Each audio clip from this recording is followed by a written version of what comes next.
Alhamdulillah Alhamdulillahi Rabbil Alamin Mahnaduhu wa nasta'inuhu wa nastaghfiruhu wa natubu ilaih Ashhadu an la ilaha illallah wahdahu la sharika lah Wa ashhadu anna Muhammadan abduhu wa rasuluh Allahumma salli wa sallim ala nabiyyina Muhammadin Wa ala alihi wa sahbihi ومن سار على نهجه واهتدى بهديه واستنى بسنته إلى يوم الدين أما بعد فيا عباد الله اتقوا الله أوصيكم ونفسي بتقوى الله وطاعته لعلكم تفلحون. Wahai hamba-hamba Allah, para jemaah sekalian, kita berseru dari mimbar ini supaya kita sentiasa bertakwa kepada Allah Azza wa Jalla dengan menunaikan tanggungjawab kita sebagai ibadur Rahman yang wajib kita patuhi dan kita akur, menunaikan salat, mengerjakan segala suruhan, menjauhi dan meninggalkan segala larangan. Maka apabila kita laksanakan tugas ini, insya-Allah mudah-mudahan Allah Ta'ala qabul amal kita. Allah jadikan kita hambanya yang muttaqin. Allah Ta'ala terima kita dengan ibadat yang kita lakukan yang melayakkan kita ke syurganya nanti. Amin ya rabbal alamin. Innama yataqabbalullah minal muttaqin. Sesungguhnya Allah menerima amalan daripada hambanya yang bertakwa. Para jemaah sekalian, alhamdulillah pada hari ini Jumaat 17 Safar 1443 bersamaan dengan 24 September 2021. Kita ingat dalam sejarah dunia Islam, iaitulah sejarah besar dalam sejarah ketibaan Nabi sallallahu alaihi wasallam ke Masjid Quba pada 23 September 622. Kita letak hari ini dalam sejarah. Ketika Nabi SAW keluar dari Mekah ke Madinah, turun Al-Quran, A'udzu billahi minasyaitonir rajim. Innal ladzi farada 'alaikal Qur'an laradduka ila ma'ad. Wahai Muhammad sallallahu alaihi wasallam, Allah yang menurunkan Al-Quran. Dengan sebab Al-Quran ini kamu dihalau keluar dari Mekah, pergilah buat sementara, Allah akan kembalikan kamu ke bumi Mekah. Mengundur, mengambil langkah 7 tahun setengah. Inna fatahna laka fatham mubina. Mekah telah menjadi negara Islam. Maka para jemaah sekalian, sempurna dengan Al-Quran, perjuangan besar yang suci ini. Tajuk perbincangan kita hari ini, kalam Tuhan menyinari kehidupan. Allah Ta'ala telah sebut dalam surah Al-Isra, A'udzu billahi minasyaitonir rajim. Inna hadzal Qur'ana yahdi lillati hiya aqwam. ويبشر المؤمنين الذين يعملون الصالحات أن لهم أجرا كبيرا. Sesungguhnya Al-Quran ini memberi petunjuk, bimbingan, pimpinan, tuntunan ke jalan yang amat betul, iaitulah agama Islam, dan memberikan berita yang menggembirakan akan orang-orang yang beriman dan mengerjakan amal-amal saleh, bahawa mereka beroleh pahala yang besar. Yakinlah bahawa Al-Quran merupakan sebahagian perniagaan kita dengan Allah. Allah menyediakan modal berupa lembaran kalamnya. Lalu kita mengusahakan modal tersebut dengan membaca serta beramal dengannya. Nescaya itulah perniagaan yang dijamin tidak akan rugi selama-lamanya. Para jemaah yang dirahmati dan dikasihi sekalian, Al-Quran berperanan besar dalam memenuhi aspek-aspek kehidupan manusia. Bermula daripada membina akidah yang sahih, mensejahterakan minda, membezakan di antara perkara hak dan batil, membentuk dan mencorak kehidupan berlandaskan ilmu, serta memandu manusia dalam mengatur dan membina sebuah sistem sosial yang sempurna. Bermula dengan pembentukan institusi keluarga sehingga membina sebuah masyarakat yang bersatu padu. Peranan Al-Quran ini tentunya memberi kesan yang besar dalam sistem pengurusan dan tadbir urus kehidupan manusia. Panduan daripada Al-Quran sebenarnya adalah yang terbaik.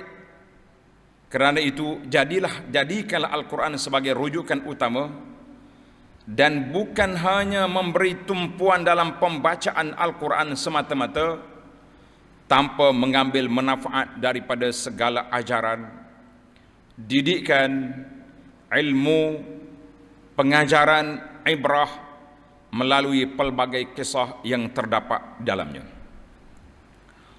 Marilah kita berusaha untuk menjadi sahabat yang baik dengan Al-Quran.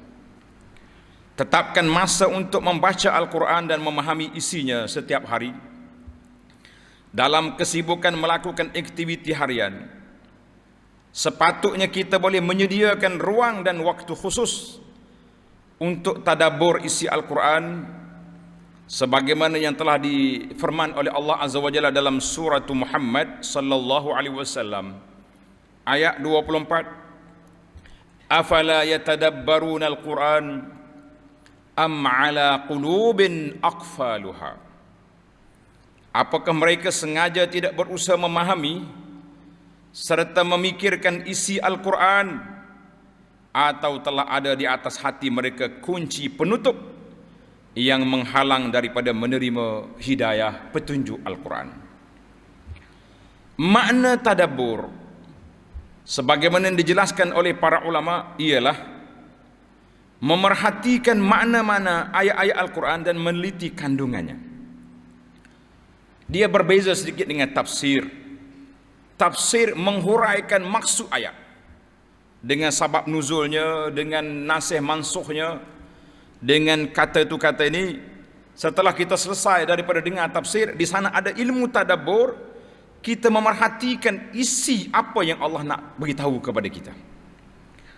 Apabila melakukannya, kita dapat menghayati sepenuhnya kandungan Al-Quran, bahkan menambah tautan cinta dan rindu berinteraksi dengan Al-Quranul Karim. Al-Quran juga adalah penawar bagi segala penyakit, penyakit-penyakit rohani dan jasmani manusia. Ia menjadi pengubat buat jiwa manusia yang sedang dilanda keresahan, kebimbangan dan keluh kesah. Maka dengan ini kami menyarankan kepada semua para jemaah yang ada bersama kita sekarang ini atau yang mendengar rakaman kita, agar meluangkan masa bersama ahli keluarga untuk membaca ayat-ayat suci Al-Quran. Paling minimal kena ada bacaan, 1 muka, 2 muka, setengah juzuk, 1 juzuk. Tengoklah kepada keadaan dan kemampuan. Yang tak bolehnya kosong muka, itu tak ada. Kecuali orang perempuan uzur, cerita lain. Kita boleh menggunakan masa untuk belajar Al-Quran, tadabbur Al-Quran melalui aplikasi moden, seperti melalui live yang dibuat pada setiap pagi. Alhamdulillah, sejak zaman PKP yang pertama sehingga kepada saat ini sudah peralihan yang keberapa, kita telah khatam tafsirul Quran lebih daripada separuh daripadanya. Alhamdulillah. Tinggal lagi para jemaah yang boleh ikut live, alhamdulillah. Yang tak boleh ikut live, kita ada rakaman. Tuan-tuan boleh gunakan masa. Tak sesuai selepas subuh, kita ambil waktu duha. Tak sesuai duha, ambil waktu siang, petang, malam. Duduklah satu siri kuliah, satu siri tadabbur, satu majlis. Masa yang cukup ada. Kita kata nikmat yang besar Allah Ta'ala anugerahkan kepada kita dengan adanya alat-alat macam-macam nama hari ni, WhatsAppnya, Google Meet, Zoom, macam-macam mazhab sudah timbul, mazhab ahli-ahli media ini. Maka kita gunakanlah alat-alat yang ada ni. Contohnya kita kata, kita kumpul anak-anak kita pada waktu malam, mari kita baca Quran bersama-sama dalam majlis, menarik. Cuma yang saya tegur, apabila terlalu banyak sangat menggunakan mazhab Zoom ni, apa benda apa panggil orang Zoom sini, sehingga nak berdoa pun, mari kita doa. Kawan kita sakit buat Zoom, saya kata tak perlu sampai mereka itu. Ad-du'a bi zahril ghaib, kita doa kepada kawan yang sakit, kawan yang sudah mati secara senyap-senyap, lebih manfaat, lebih berguna, lebih mustajab daripada duk main grup-grup yang kadang-kadang sudah menjadi satu new normal, norma baru ataupun budaya baru, satu trend nak menyatakan solidariti kita kepada kawan-kawan, buat grup, buat itu, buat ini, tapi kita langgar SOP adab berdoa yang telah dianjurkan oleh Nabi sallallahu alaihi wasallam.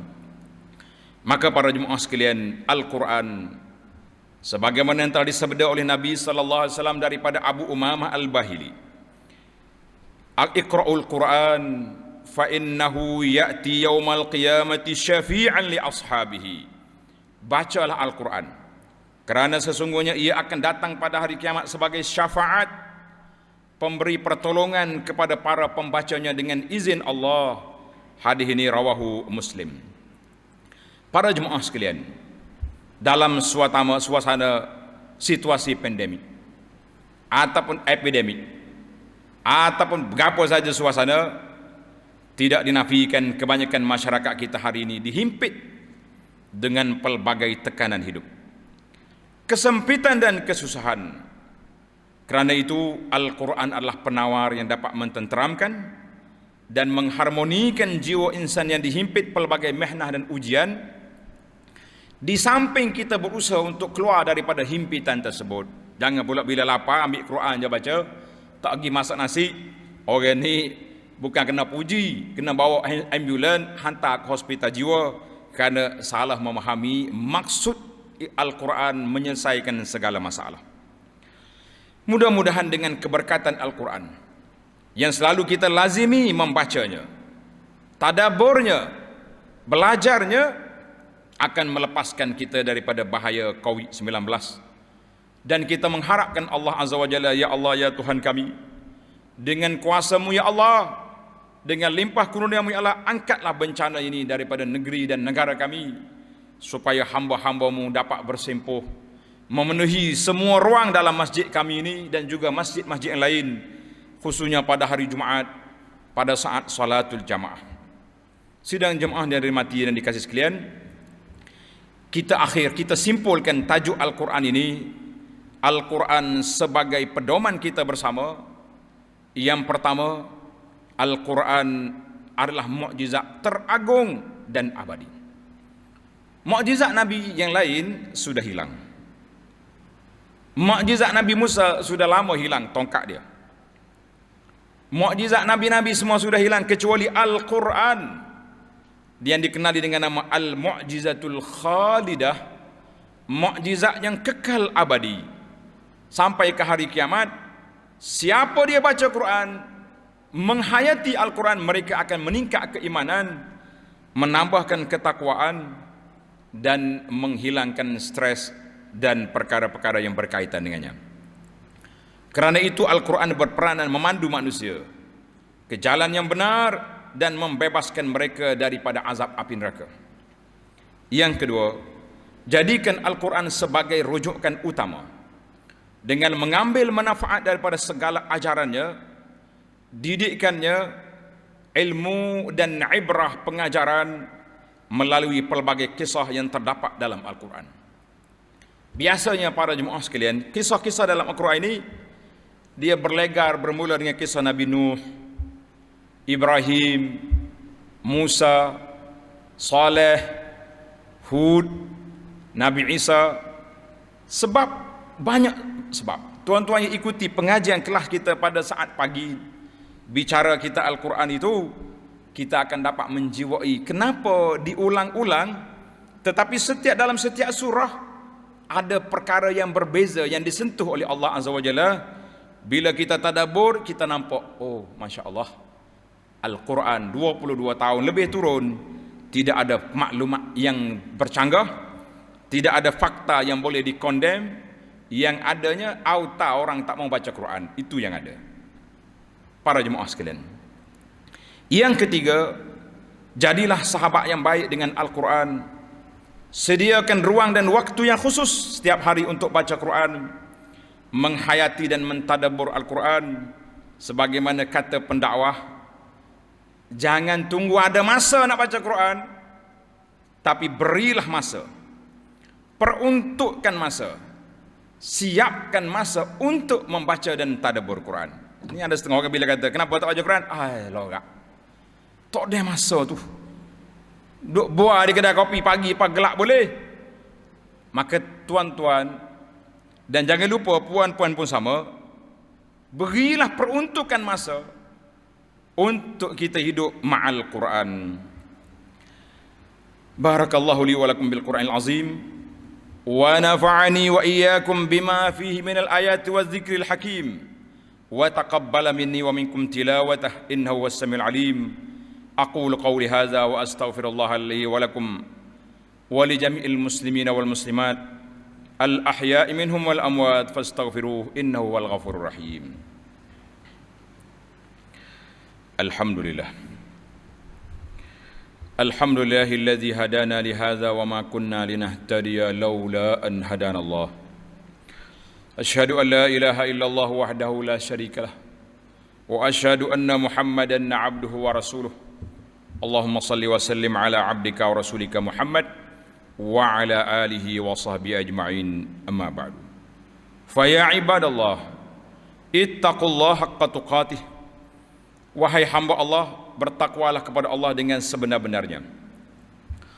Memandangkan kita baru je boleh kembali ke masjid untuk solat berjamaah dan Jumaat, itu pun dalam bilangan yang sangat terhad. Kata orang 40 orang ni cukup makan lah kalau hari Jumaat. Dulu kita solat 4 orang je.